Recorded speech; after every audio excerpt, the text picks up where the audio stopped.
ক্যাথলিকদের জন্য এক স্বামী বা এক স্ত্রী যথেষ্ট বলে জানিয়েছে ভ্যাটিকান। একই সঙ্গে সুখে শান্তিতে থাকতে কোনো জটিল গণিতের দরকার নেই বলেও জানিয়েছে ক্যাথলিকদের এই সর্বোচ্চ চার্চটি। এ সংক্রান্ত এক নির্দেশনায় পোপ লিও অনুমোদন দেওয়ার পর ভ্যাটিকানের শীর্ষ তাত্ত্বিক কার্যালয়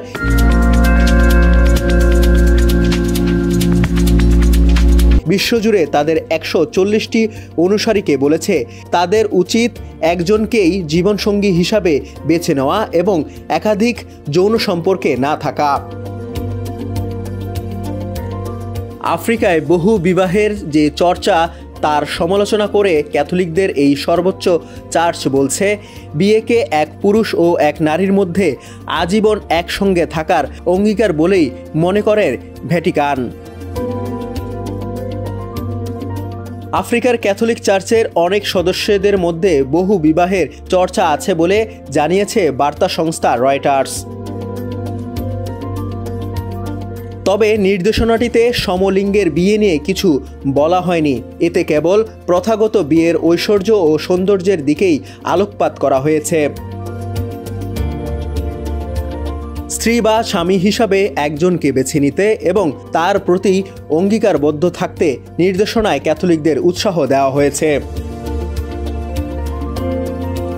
নির্দেশনায় বলা হয়, প্রতিটি বৈধ বিবাহ হলো দুইটি ব্যক্তির এমন মিল যা এতই অন্তরঙ্গ এবং পূর্ণাঙ্গ সম্পর্কের দাবি রাখে যে এটি অন্য কারোর সঙ্গে ভাগ করা যায় না। যেহেতু এটি দুটি মানুষের এমন জুটি যাদের মর্যাদা ও অধিকার পুরোপুরি সমান, তাই এটি বিশেষ কিছুর দাবি রাখে। বিবাহ বিষয়ে চার্চের শিক্ষা আরও কত ভালো কার্যকর করা যায় এই প্রশ্নে 2023 ও 2024 সালে ভ্যাটিকানের দুটি সম্মেলনে তুমুল বিতর্ক হয়েছে। ক্যাথলিকদের মতবাদের ভবিষ্যৎ নিয়ে আলোচনা করতে শত শত কার্ডিনাল ও বিশপকে নিয়ে প্রয়াত পোপ ফ্রান্সিস এই সম্মেলনগুলোর আয়োজন করেছিলেন। উভয় সম্মেলনেই আফ্রিকায় চার্চের অনেক সদস্যের বহু বিবাহ উত্তপ্ত বাক্য বিনিময় হয়েছে। মহাদেশের দীর্ঘদিনের সাংস্কৃতিক চর্চা ধরে রাখতে সেখানকার অনেক ক্যাথলিকই একসঙ্গে অনেক সম্পর্কে থাকেন।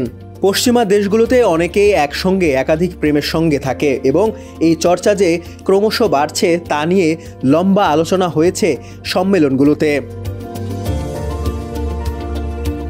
ডেস্ক রিপোর্ট, সমকাল।